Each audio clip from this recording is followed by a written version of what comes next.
ഇന്നത്തെ വിഷയം എന്ന് പറയുന്നത് നീണ്ട ഒരു 6 to 7 months ആയിട്ട് ഞാൻ യൂസ് ചെയ്തുകൊണ്ടിരുന്ന എൻ്റെ പ്രോട്ടീൻ അങ്ങനെ തീർന്നിരിക്കുകയാണ്. ഞാൻ യൂസ് ചെയ്തുകൊണ്ടിരുന്നത് RC Pro Antium എന്ന ബ്രാൻഡാണ്. ഉഗ്രൻ പ്രോട്ടീൻ, ഡൈജസ്റ്റീവ് എൻസൈംസ് ഉള്ളതുകൊണ്ടാവാം ഇടയ്ക്ക് സ്റ്റൊമക്ക് അപ്സെറ്റ് ഉണ്ടാവാറുണ്ട്.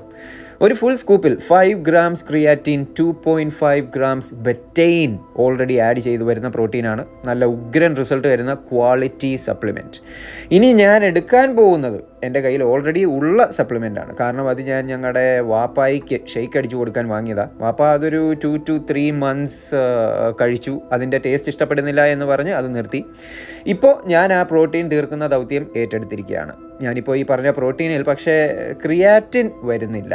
ഞാൻ പൊതുവേ ക്രിയാറ്റിൻ ഓൾറെഡി ആഡ് ആയിട്ടുള്ള പ്രോട്ടീനാണ് നോക്കി വാങ്ങാറ്. അതില്ലാത്ത സ്ഥിതിക്ക് വേറെ അഡീഷണൽ ക്രിയാറ്റിൻ ഞാൻ ഓർഡർ ചെയ്ത് കഴിഞ്ഞു.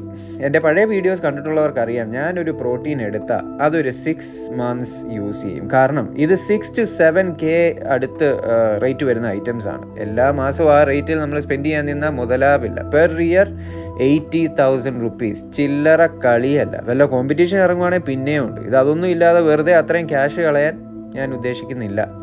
ഇപ്പോൾ ഉള്ള പോലെ ജിമ്മിൽ ജോയിൻ ചെയ്ത് 1 month കഴിഞ്ഞാൽ ഉടനെ പോയി പ്രോട്ടീൻ എടുക്കുന്ന പോലെ അല്ല അന്നൊക്കെ. അങ്ങനെ എടുക്കുന്നതിൽ യാതൊരു തെറ്റുമില്ല. ഞാൻ പണ്ടൊക്കെ വിചാരിച്ചുകൊണ്ടിരുന്നത് ഈ പ്രോട്ടീൻ ഒരു സ്റ്റിറോയിഡ് ആണെന്നാണ്. അതിനെപ്പറ്റി ഒത്തിരി ഇപ്പോൾ റിസർച്ച് വന്നു, സ്റ്റഡീസ് വന്നു, എത്രത്തോളം സേഫ് ആണെന്ന് മനസ്സിലായി. എൻ്റെ ആദ്യത്തെ ഒരു 7 years ഒരു സപ്ലിമെൻറ്റ് പോലും എടുക്കാതെയാണ് ട്രെയിൻ ചെയ്തുകൊണ്ടിരുന്നത്. എന്താണെന്ന് അറിയത്തില്ല, ബോഡി അങ്ങ് കട്ടയ്ക്ക് ഉറച്ചു. ഇപ്പോൾ മസിൽസൊക്കെ ഒന്ന് പമ്പായി കിട്ടാൻ 1/2 scoop പ്രോട്ടീനൊക്കെ തന്നെ ധാരാളം. എനിവേയ്സ്, ഏത് പ്രോട്ടീനാണ് എന്നുള്ളത് അടുത്ത വീഡിയോയിൽ ഷെയർ ചെയ്യുന്നതായിരിക്കും. ഏകദം മസ്ത് ജബർദസ്ത്. അതുവരെ എല്ലാവരും നാരിയൽ കെ പാനി ലാവോന. ഓക്കെ.